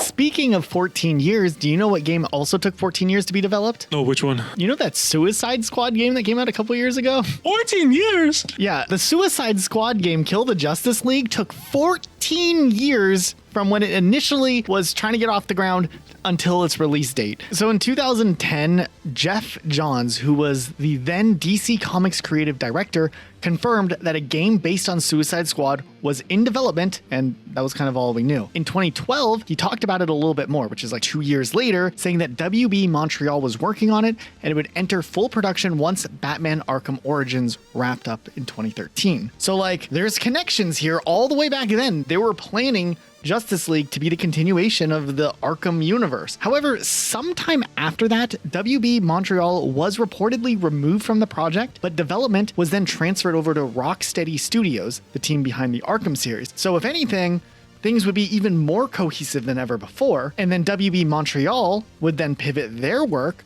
on a new Batman game, which later ended up becoming Gotham Knights. So like, we got like this whole cluster thing going on of Batman spin-off games. So when Rocksteady took over, the game's development had regular development issues we seem to be talking about in this. Leadership that doesn't know what they're doing, high staff turnover, feature creep, internal friction. There were sources from inside saying that shifting priorities, managerial bottlenecks, and a culture of toxic positivity was heavily affecting the game, but the game did see an official announcement publicly in 2020, a Suicide Squad.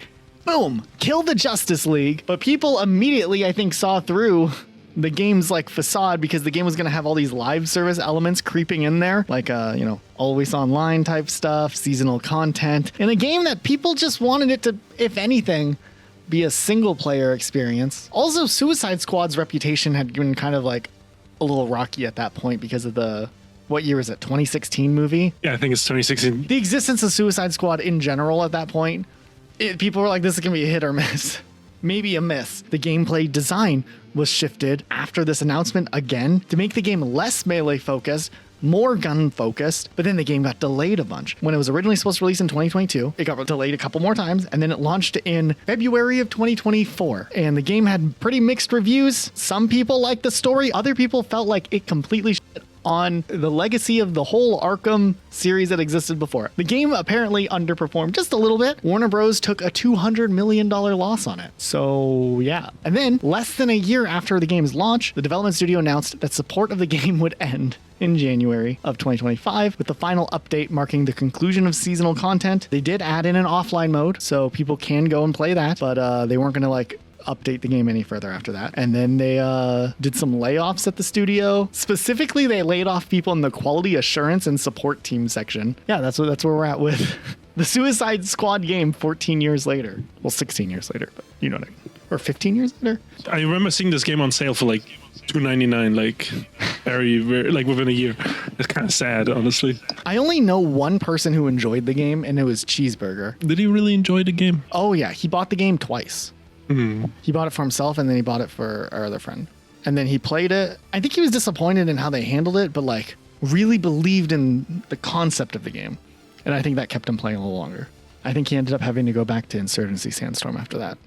Another Kickstarter project with a long and weird development history is 90s Super GP, or as it was initially announced, 90s Arcade Racer. This is, as the title might give it away, a racing game inspired by the classic arcade racers of the 90s. And the Kickstarter was started and funded in 2013 with like a goal of $10,000 or pounds, and it kind of exceeded that by like a couple thousand. And at first, it started out as a one-person project by Pelican 13, who apparently was somewhat famous at the time for making Sonic fan games. I guess that's how he got his development start, and then he wanted to graduate into like making his own actual games. And I mean, it looked cool. I mean, there was footage posted and stuff. It didn't look like a bad game. But soon after this Kickstarter, Nicalis Inc., who are known for remaking games like The Binding of Isaac or Cave Story, stepped in and acquired the project. And between 2013 and 2015, there were regular updates posted every few months, and gameplay was shown over and over again. So it did look like the game was actually moving forward in development. Eventually, it got quiet around the project, and updates became zero, basically. And there was a point in 2015 where refunds did get offered, which seemed weird because Nicalis was still listing the game as in the works on their website. And apparently Pelican 13, who started the Kickstarter and started this project, moved away from the project to make another game called The Takeover, which he did release in 2019. It's not quite clear what happened with this game. Behind the scenes, it seemed like Nicalis was still gonna make the game, and it's still on their list of games that are coming out. And at some point they changed the name to what I said earlier, 90s Super GP, and they would announce along the way in 2017, like they announced that the game is coming for the Nintendo Switch, since it was supposed to come out on the Wii U for like Nintendo consoles initially, and it's also coming out on the PS4 now. And in 2019 the game was shown off again, and they teased it on Twitter with a picture of like an arcade machine they had made for testing the game, like at events and stuff. And since then, it's been quiet again. But Nicalis still lists this as coming soon on the website after all these years, and there's still no release date. So this is kind of open-ended, actually. Like, this game is still coming out according to development studio, but I don't know when. If it comes out next year, it's been like 13 years. If it comes out the year after, it's been 14 years. But like, we really don't know. There's no release date in sight. So, I don't know, we can just assume that the game is coming out. And, I mean, it is gonna come out, and we just don't have a date yet. But it'll definitely be over 12 years. So, that's all we know. Okay, I want to talk about the game Limbo of the Lost, which prior to this video, I had no idea anything about it, and it turns out to be probably one of the wildest, craziest stories of any game that we're talking about potentially here, especially if you've never heard of this game, because it's just like, wow, how did I not hear about this stuff happening? So let's back up a bit. All the way back in the early to mid 90s, specifically 1993, development on a game called Limbo of the Lost started when a developer known as Steve Bovis and Tim Croucher created this graphical text adventure prototype for the Atari ST, and back then they tried to pitch it to publishers, but they couldn't secure any backing. Now, that's likely because during this time, the Atari was not doing so hot. They were kind of pulling back from the home computer market, but that didn't stop them from continuing development on the game. Eventually, they got a third person to work with them, Lawrence Francis, and they started working on a brand new version of the game, this time for the Amiga 500. And on top of that, they secured a deal with Rasputin Software, also known as Grand Slam Interactive. Crazy names back in the 90s, but there were these like strict conditions about how the game had to be developed if they were going to publish it. So they made the deal, but the rule was the game had to be built for the Amiga 1200 CD32 and fully utilize CD technology, which then made the game harder to develop for because all of a sudden the scope and challenges involved in that were bigger than ever. However, during all of that, Commodore declared bankruptcy and the Amiga platform itself collapsed, so the publisher withdrew. Even though they had a playable demo for the Amiga CD32, they weren't able to get another publisher to take over, so the project went dormant for a little while. After a break during this few-year period, in 2003, the team was like, we gotta get this game out there. So Bovis, Croucher, and Francis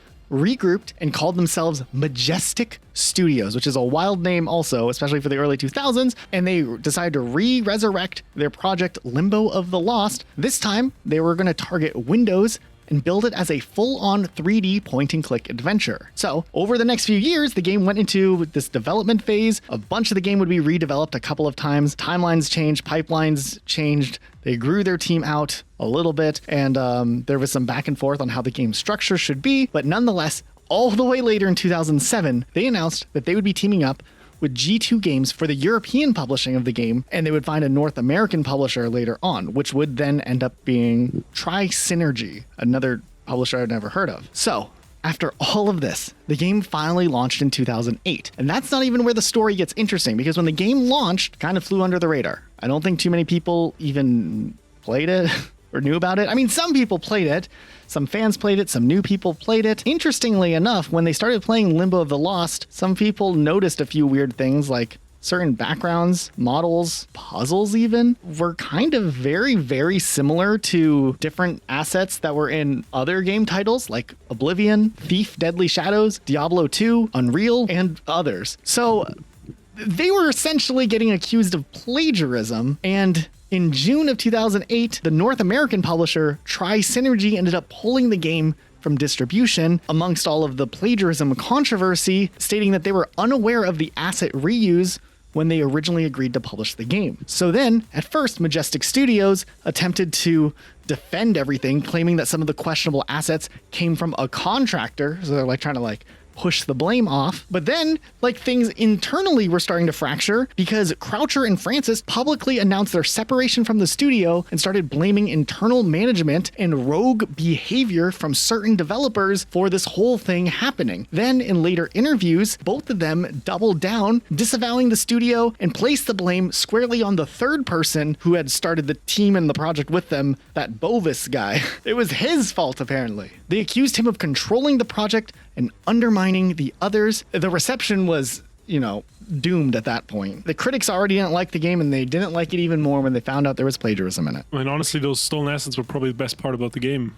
I mean, probably. Now, interestingly enough, physical copies are really rare for this game, so they're kind of collector's items. Sometimes when they do go on sale, they do sell for a high amount of money. And then there's been fan projects based on it.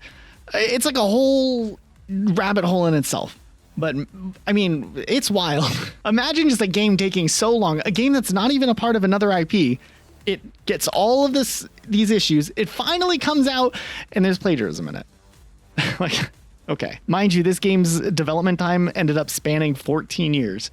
So it's up there for sure. The Grandmaster series of Tetris games were arcade games released from 1998 to 2005, with 3 mainline games and 1 Xbox 360 spin-off that was Japan exclusive. These games were developed by the Japanese studio called Eika, which I think formed from former Capcom employees in the 90s. And 4 years after the last mainline game, in 2009, the developer unveiled a 4th mainline game called Tetris the Grandmaster 4, The Masters of Rounds. This was supposed to run on Sega's new ring-wide hardware for arcades that released in 2009. But 1 year later, in 2010, Eika vice president Ichiro Mihara announced on his personal blog that the game was cancelled with this message: "We can't release Tetris Grandmaster 4 because we don't have the time to clean up the clones overseas. That's one of the reasons. So I've given up. It's impossible that it won't be released for another year in the state, right? To put it arrogantly, good money was defeated by bad money. I'm sorry, but it irritates me when people bring up Tetris Grandmaster. Of course, I want to say something sarcastic. So please forget about Tetris Grandmaster. I'm the one who's the saddest. I'll make a desperate effort though, things to consider in the future. Make a new arcade version under the separate contract. Tetris Grandmaster 5. I mean, the original blog post was in Japanese and the Google translation is a little odd, but we get the gist of it. So basically, they had to cancel the Grandmaster 4 because of contract and licensing issues, and it also sounds like there was some funding issues as well. But he did say that he will make a desperate effort, and there's things to consider for the future in his blog post. And in 2015, randomly, 2 arcade machines at 2 locations, one in Japan and one in the US, appeared with a game called the Grandmaster 2015. This was only for location testing and only available for 2 whole days, and afterwards the game disappeared again. Overall though, this test was a success and people did show up to play it and were pleasantly surprised. But the company still couldn't secure any funding or license for the project, and the whole series kind of faded away slowly on people's consciousness since other Tetris games and Tetris clones would release over the years. They themselves actually developed Tetris 99 in 2019, but I think Nintendo as the publisher secured the license for that and they just contracted the studio to make the game. In 2022 and 2023 though, the first 2 games of the Grandmaster series were released respectively on modern consoles, which finally meant a breakthrough for the future of the series, since 1 year after the second game re-released, the developer was able to secure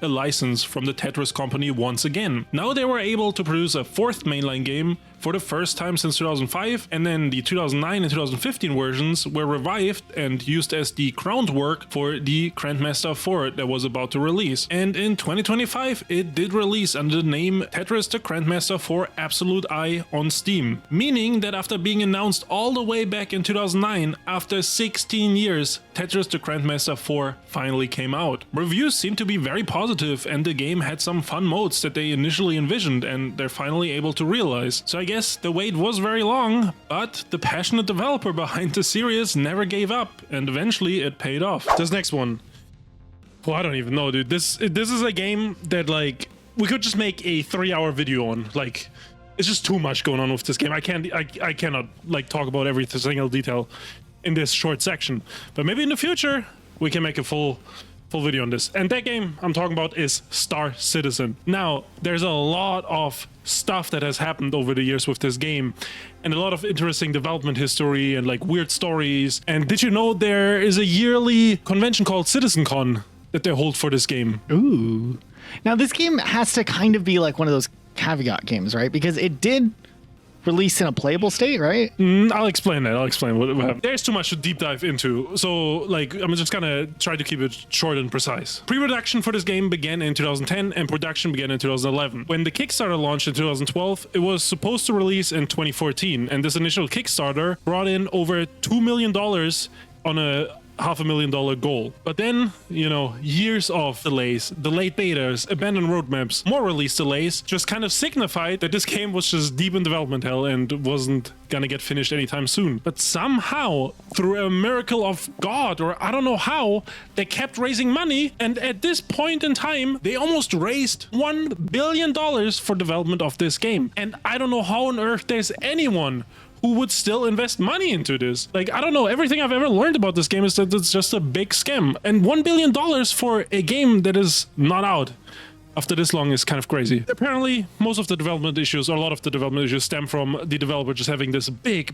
vision for the game, and they're just trying to flesh out the game as much as possible, but it comes at the cost of, like, the game just never being able to be finished. Like, they just keep doing stuff and, you know, like, it's just, like, too much. After the initial launch date was missed in 2014, in 2015, they did start an alpha for backers, and that has been ongoing since 2015. So we're in the 10th year of the alpha that people will still play today. As for release, that's kind of murky too, because the developer is targeting 2027 or 2028 for launch of 1.0, which is something they've said years ago, and they were initially targeted for 2024.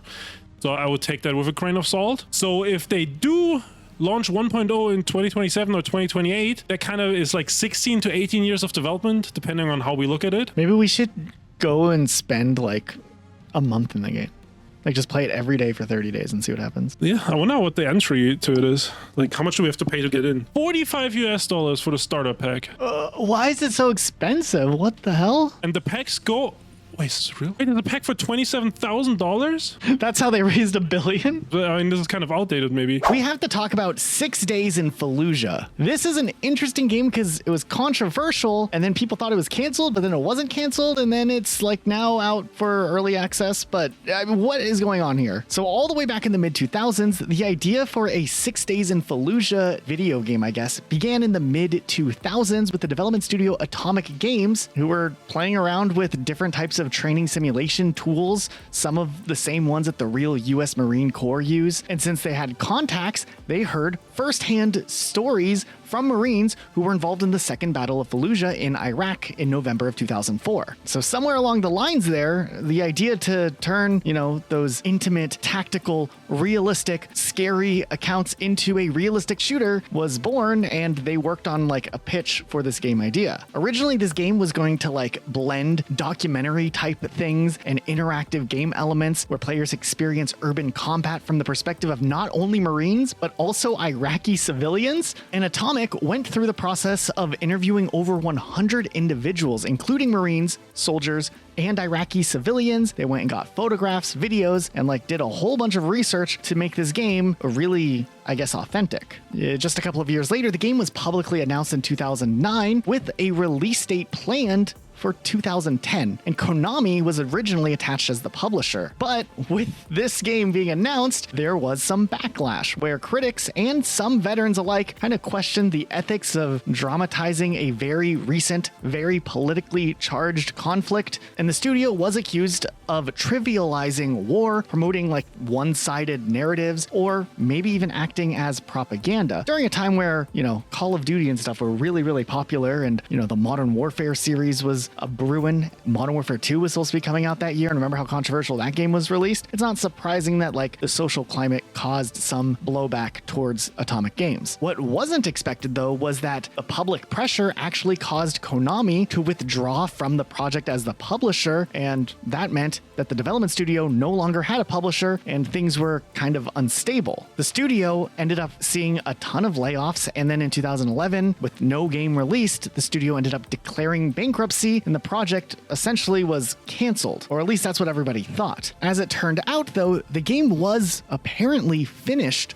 before all of the layoffs and studio bankruptcy happened. And the president of former Atomic Games before the bankruptcy stated that the game was going to release at some point. That's Peter Tomte, who was there till the end and still believed that the game would release. And whenever he was asked about it, he would be like, it's going to release at some point. We just got to figure it out. Now, he went off to go side quest at a couple different companies, starting some projects up and whatnot. However, in 2016, he announced that he was opening up a new studio called Victura. And during their first couple of years of being an actual company, they were able to establish funding and were able to revive 6 Days in Fallujah by bringing on a new gaming studio, Highwire Games, a Seattle-based studio which was staffed by former developers who had worked at Bungie back in the day, to finally bring this game into fruition. Now, interestingly enough, Peter Tomte, who was the former Atomic Games lead and now in charge of Victura, had previously worked at Bungie as the former vice president for like a little bit of time during the announcement of Halo Combat Evolved. So there was like some working relationship there. So from there, it seems like the original version of 6 Days in Fallujah wasn't going to be fully utilized here. Instead, more just conceptually, the game was going to be relaunching in a development phase, where this time there was emphasis on the game preserving the documentary elements and the consultation that had happened back in the day, but things would be different. And as development progressed, the scale and ambition apparently expanded too. Later on, the publisher announced that they would nearly double the development team, and they said they needed extra manpower and time to realize this project. Now, remember, 6 Days in Fallujah was trying to be essentially a tactical horror game, but without any supernatural elements. It was just supposed to make war be presented as this like scary thing. So gameplay had to reflect that, and they really wanted to figure out how to do things with like procedural loading of different map layouts, having, like fire team AI, and just finding a good way to have pressure added to the gameplay without like sacrificing the point of the game. And while the game was definitely back on in development, it would get delayed multiple times, continuously getting pushed back before they decided to do like a whole early access release that we've seen now. So, after years and years of development hell, 6 Days in Fallujah entered early access on Steam June 22nd, 2023. Of course, people already thought the idea and premise were controversial, so people would be complaining about that. The game kind of felt a little incomplete at launch. For how many years this game had been like talked about, rumored, and all of that. To be fair, they had been updating stuff to the game. Now it's still in early access, but 1.0 is allegedly coming out next year after some delays of 1.0 because it was supposed to come out much earlier on, which would mean that the full version of the game is still 19 years in development. And they promised a console release next year as well. So fingers crossed. People are waiting for the console release. Maybe that'll reignite the hype for the game. It's happened before. It doesn't happen all the time, but you can look at games that have gotten console releases get little bumps. I mean, Splitgate, when it came out on console, Delta Force. Or more recently, Ready or Not. Like they got like a little bit hype after console release, and that's a similar style game. And maybe you and I should really sit down and give it a try. We have it. We just have never played it. It's finally time. It looks cool. I don't know. Now, nonetheless, this game release will be interesting, but I can't help but to wonder what the finished build of the original plan ended up looking like. If that game's done, I really hope at one point it like leaks or something, because I feel like a finished game for like the Xbox 360 era of games is just like really cool that it never released. So hopefully we get to see it at some point down the road. I think it's safe to say that Duke Nukem Forever still technically, in my opinion, probably will be the game with the longest development, like active development, where something is being worked on for the game every like year more or less from the time it started all the way till the end. But there are 2 other games that often also are getting talked about, because Ubisoft had Beyond Good and Evil 2, which we've talked about to death on this channel. So I don't want to go too much into detail. Long story short, in 2003, there was a game called Beyond Good and Evil, and development was like announced later on in 2008, Beyond Good and Evil 2. They did a little teaser of the game, then it was nothing for a long time. Then 9 years later, there was that big CGI expensive trailer. Then there was nothing. Then there was some controversy about some of the people. The gist of it is I don't think this game's actually going to come out. So while its development might actually have surpassed Duke Nukem Forever, will it actually release it?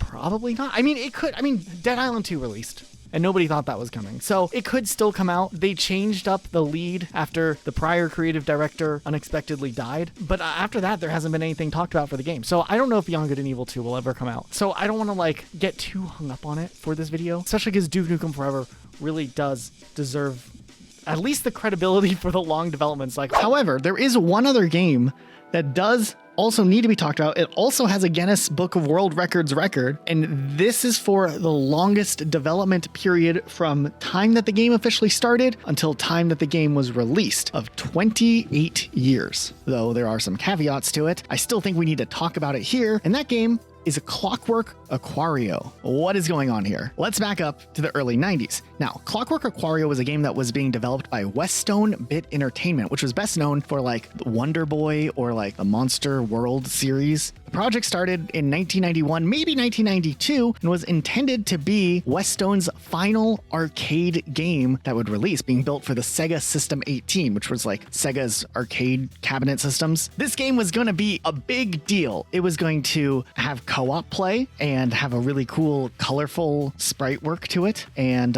you could throw enemies. I don't know, like how do I hype up what you could do in a 90s game way back in the day? This was like breakthrough type stuff. Now, in Japan, they did a couple of location tests with this game, which shows that the game's development was pretty far along. However, when they did these test plays, the reception was actually pretty poor. People didn't really seem that interested, and arcade games were kind of shifting towards like 3D arcade games, which was a pretty big deal. And who wants to play like a sprite type game at this point? This then resulted in them never feeling confident that the game would be a financial success, since it would have to be released onto like arcade cabinets. So Westone ultimately ended up canceling the game sometime around 1994. And then in turn, the studio ended up exiting arcade space altogether and focused more on console and home game systems. And then there was nothing for years. And that's why I think that we can't say this game was just in active development for 28 years when there's, you know, a more than 10-year period of nothing really happening. But in 2012, Ryuichi Nishizawa, one one of the original creators actually located parts of the original source code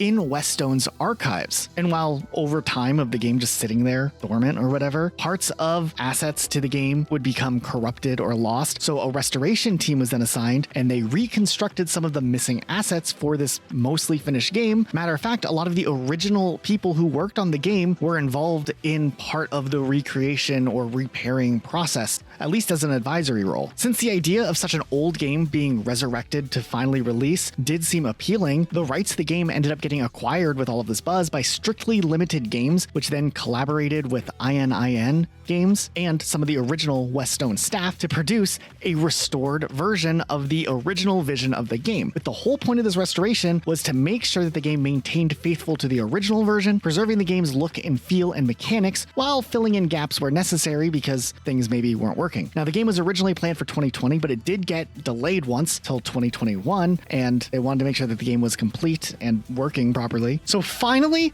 Clockwork Aquario released in November of 2021 in Japan and Europe, and then December in North America. It later was ported to the Xbox One and Series. The game officially holds the Guinness World Record for longest time between the starting point and ending point of a game with 28 years, 81 days. The game actually was received pretty well because there's like really good art to it. There's co-op play. The game was, preserved from what its original idea was. And I don't really hear the game talked about too much, but I mean, hey, they deserve a little bit of credibility for bringing an old game project that got canceled back to life 28 years later. I don't know. That's pretty neat. So yeah, that's our list of games ranging from 8 years to 28 years technically, but I think Duke Nukem Forever is still the GOAT as far as the development years go, even if the project's restarted multiple times. What did you think about this list, Luke? Pretty interesting. There's definitely some things I didn't know about these games. Or actually, there's some games I didn't even know existed. Like,